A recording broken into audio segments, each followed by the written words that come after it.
व्यक्ति हो उनको जांच करके तत्काल सस्पेंड किया जाए। पहला मांग है, ठीक है, इसमें होना चाहिए। और दूसरा मांग हम लोगों का यह है कि पीड़ित व्यक्ति जिनके घर से पूरे परिवार के लोग निकल गए उन परिवार को 50 लाख मुआवजा दिया जाए, ये है। और उसके साथ में उनकी बेटी और उनके जो बेटे बच्चे हैं उसमें हम लोग का मांग है कि उनकी पढ़ाई के आधार पे उनको नौकरी दिया जाए, होना चाहिए।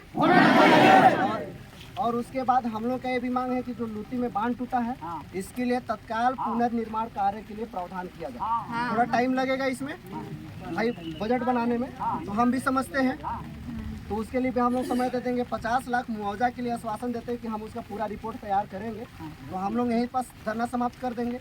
और जो हम लोग का मांग है कि जिन लोगों के घर में पानी घुसा है, अब रहने लायक नहीं रहा है, और जिनका घर पूरी तरह से बह गया है, उनका घर कल परसों से स्टार्ट करवा दे, मटेरियल गिरवाना, काम करवाना शुरू करवा दे, तो हमको यहाँ फिर आने की जरूरत नहीं पड़ेगा और यहाँ से हम लोग तत्काल उठ जाएंगे।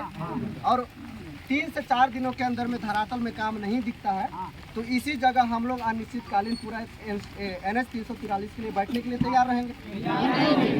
तो कल से परसों से आप लोग गांव के लोग हैं तो आप लोग हमें रिपोर्ट बता दीजिएगा, सीमेंट गिट्टी बालू जो भी है नींव खुदाना शुरू हो गया तो हमको यहाँ आने की जरूरत नहीं पड़ेगी। तो आदरणीय मैं एडिशनल कलेक्टर महोदय जी से निवेदन करूँगा कि जो 5 मांगे हैं सर उसमें से अभी तत्काल के लिए जो काम धरातल में हो सके उसके लिए आप हमारे जनताओं को।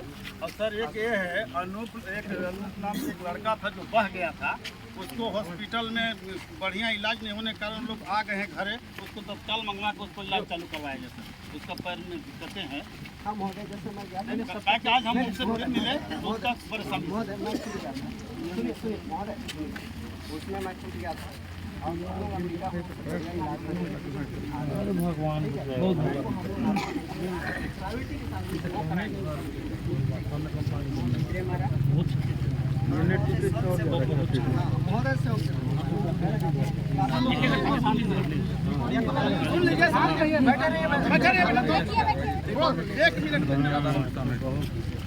देखिए आप लोग यहाँ पे आए हैं, आप लोगों की जो मांग है वो और शासन की तरफ से जिस दिन से ये घटना हुई है उस दिन से भी पूरा प्रयास किया जा रहा है। और चाहे वो फसल क्षति का के लिए हो, चाहे वो मकान क्षति के लिए हो, पशु क्षति के लिए हो, जन। और इसमें जो आप लोगों की मांगे हैं वो भी हमने अभी आपकी तरफ से हमें इसमें हमारे तरफ से ये है कि इनका जो मकान टूट गया उसकी तरफ से इनको जो आर्थिक सहायता मिल रही है, इसके अलावा भी इनके मकान जो जमीन देंगे तो एक उचित जगह पे मकान इनका बन जाए, इसके लिए है ना। और इसके साथ ही इनका जो भी आर्थिक सहायता के लिए हमने रिपोर्ट बना ली है, उनकी आर्थिक सहायता का काम भी कल सोमवार से ही हम वो प्राकृतिक आपदा आर्थिक बोला तो अलग है। और इनके लिए जो आप मांग कर रहे हैं, आपकी जो मांग जो नियम के अनुसार जो हम कर सकते हैं वो सर महिला तरफ आवाज नहीं आ रहा है। नियम के साथ जो हम कर सकते हैं वो हम पूरा कर रहे हैं। ठीक है, आपकी जो है मांग है ये आगे के स्तर की है, ठीक है, हम उसको उचित जगह पे हम आपको कन्वे कर देंगे। और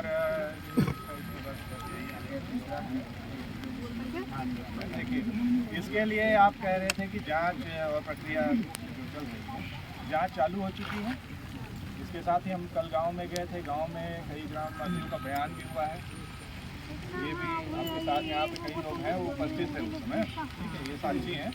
तो जांच प्रक्रिया जारी है और जांच प्रक्रिया होने के बाद इसमें हम लोग का लिमिट है 15 दिन 20 दिन ले लीजिए। देखिए लिमिट आप लोग एक बात मानिए, एक बात आप लोग मानिए कि एक मिनट तक चीज़ों का लिमिट जो है वो नियम प्रक्रिया के अनुसार निर्धारित रहता है, उसके अनुसार हो जाएगा और टाइमली होगा, उसमें कोई देरी नहीं होगी उसका। चलिए देखिए क्या है कि आप जो कह रहे हैं नियम साहब का है, अब उस आश्वासन में कुछ लोगों का विचार है कि भाई धरना को बंद किया जाए, लेकिन हम लोग का कुछ लोगों का विचार है कि धरना बंद नहीं करेंगे। कलेक्टर साहब आए यहाँ पर ज्ञापन लेने, इसके बाद धरना बंद होगा। और आश्वासन दे मुख्यमंत्री जी, मेरे पास सुन लीजिए, पहले अगर कलेक्टर साहब नहीं आने पा रहे हैं, कोई दिक्कत नहीं है, अगर तकलीफ है उनको, इतना मरने के बाद भी उनको दर्द नहीं है, प्रशासन की लापरवाही से हुआ है। अगर वो नहीं आते हैं, इस क्षेत्र के भाजपा सरकार में जो मंत्री है, जब विधायक है, वो आकर आश्वासन दे कि हमारा सरकार जो है जो मांग हमारी पूरी करेंगे, इसके बाद हम आश्वासन देते हैं। इसके बाद कलेक्टर और एसपी रात को से ही डटे हुए, आपको मालूम है क्या है, हम लोग आए हुए हैं। मैं आज की बात नहीं, 5 दिन से आप मिल जाता, आप उस दिन नहीं आए थे। मेरी बात भी सुन, अपना जिस दिन है उस रात से कलेक्टर और एसपी पूरे हैं, माननीय मंत्री जी भी आ चुके हैं, तो आप ऐसा मत बोलिए। कलेक्टर साहब थे, एसपी साहब थे, पूरा प्रशासन रात से लगा हुआ था महोदय। अच्छा मैं मैं क्या है कि प्रशासन की तरफ से आ रहा है कि प्राकृतिक आपदा का बोलना आसान है जी, वो मिल रहा है, बोलना आसान है। लेकिन आश्वासन कौन देगा बताइए? एसडीएम साहब अभी यहाँ है, एसडीएम साहब का खर्च ट्रांसफर हो जाएगा, तो अमित जी लेंगे जिम्मा, कौन लेंगे जिम्मा बताइए आप? नहीं सुनिए, कौन लेगा जिम्मा? दीजिएगा, कोई जिम्मा नहीं लेगा। अच्छा ये बताइए, कौन जिम्मा लेगा? जिम्मा लेने वाली बात करें जो सरकार में है। मान लीजिए कलेक्टर साहब आ गए यहाँ पे, कहे कि हम दे देते हैं, और पता चला कि 4 दिन के बाद उनका ट्रांसफर हो गया, तो इसके बाद कैसे होगा? इसके लिए काम है, 4 दिन से सुन रहे हैं, अब सुन ले रहे हैं, आज कोई दिक्कत नहीं है।